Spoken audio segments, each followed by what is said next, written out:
Hello and welcome to World Cup Today. I'm Tom Bennett and I'm joined by the exceptional Marcus Foley making his first appearance at the tournament.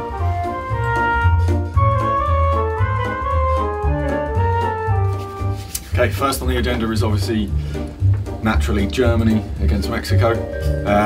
Defending champions lost. And they lost, although it was only a 1-0 defeat, it was quite a handsome defeat. I thought they looked pretty poor. They were disjointed, they didn't really quite know what they were doing going forward. They were wide open at the back. There were spaces all over, but the fullbacks were nowhere to be seen for most of the game. Mexico could have scored a lot more. The finishing was pretty dreadful. The finishing had been good, it could have been a bit of a hammering. Absolutely. It looks like systematic issues there in terms of, as you say, one pace, a bit slow. In midfield, they were massively kind of overrun and overpowered, and it was the contrast between the two teams as well. Mexico had a defined plan, stuck to it bravely, kept 3 men up pretty much all the time in the first half, like when they were defending, say, German set pieces. And yeah, they could have been 3 or 4 to the good. At half time, obviously the flow of the game changed in the second half. You've got Mexico, who I suppose quite naturally kind of, sat back a little bit as the game progressed, but Germany didn't, although having more opportunities, didn't really put Mexico under that much pressure and didn't really look like scoring, to be fair. So it was about as comfortable a 1-0 win you can get against the defending champion. Fair enough. It wasn't just us who noticed that Germany were a bit top heavy. Matt Hummels, after the game, said that there were 7 or 8 players in attack all the time, that the team were prioritising attack over defence. He said that he's mentioned it in training, nothing's done about it, and they had their warnings in the friendlies, the warm-up games before the tournament, and they make the same mistakes now they're actually here. This is their wake-up call, they can make no more mistakes now. Quite interesting that you mentioned that, I thought, because there was a Saudi Arabia friendly beforehand where they won 2-1, but very similar problems, got hit on the break all the time, struggled to break teams down.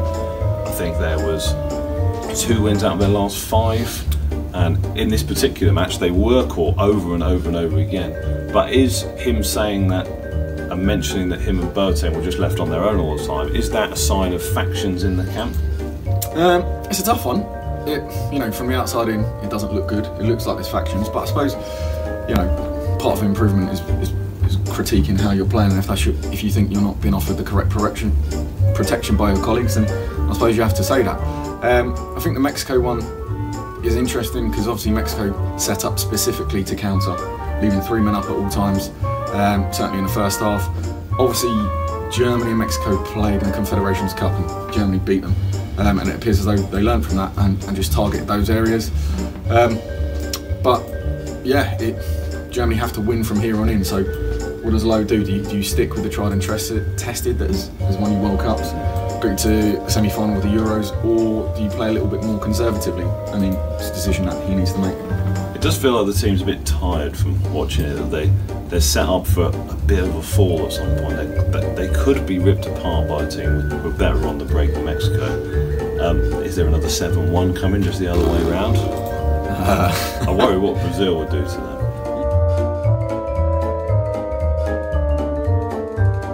On the subject of Brazil, they were held to a 1-1 draw by Switzerland in their opening group game to continue the trend of favourites struggling early on.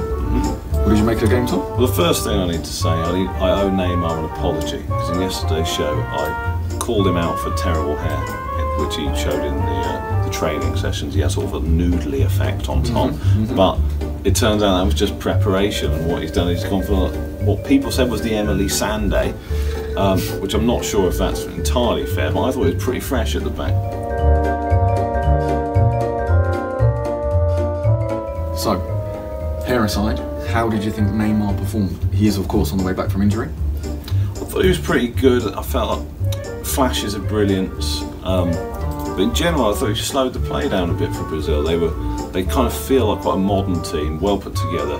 There's like the attacking group need that quick play, got very modern sort of European style, and Neymar's there doing little tricks. Every time he gets the ball, stands on it, invites the defenders. He's just breaking stuff up a little bit. I would worry a little bit about that going forward.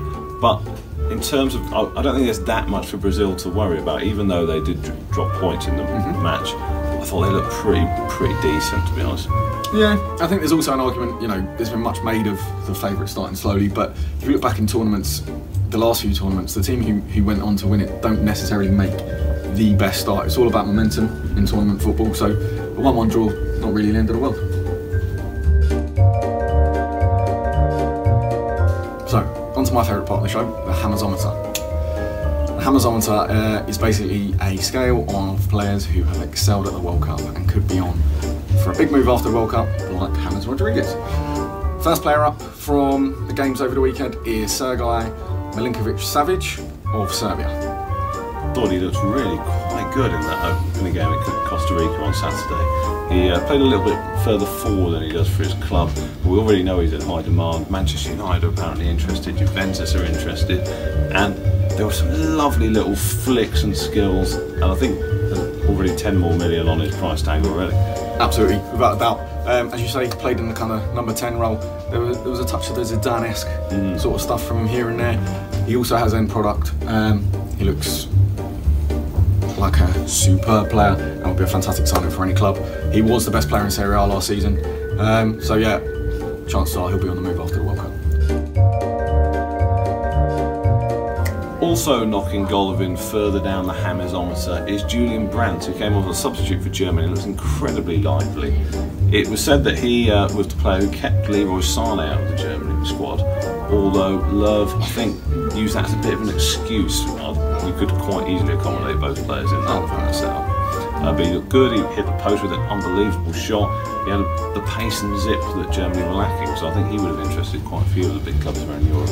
Oh yeah, looked fantastic, as you say, very much a modern kind of like attacking midfield forward. Technically very good, but as you say, had the drive that Germany were lacking, so I wouldn't be surprised if he starts the next game and obviously performs again. That would see him go further up the old Hamesometer.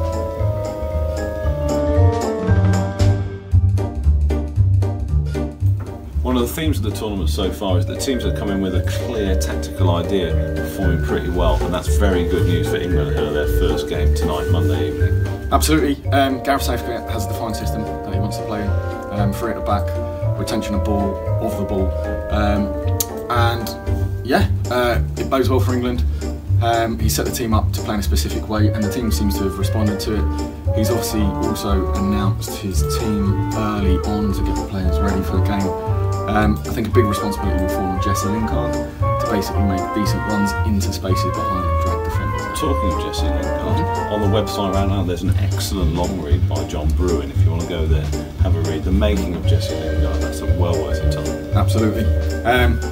Very good read, and it does detail what his key strengths are, and I think, you know, quick one-time passing and runs in front. So, yeah. One of the big concerns probably is that the atmosphere around it and the fan expectations are quite high, oddly, when England haven't played a game and the feeling is really positive, a bit too positive, before a game that people assuming they're going to win comfortably, which has never gone very well before a World Cup. Yeah, it's weird.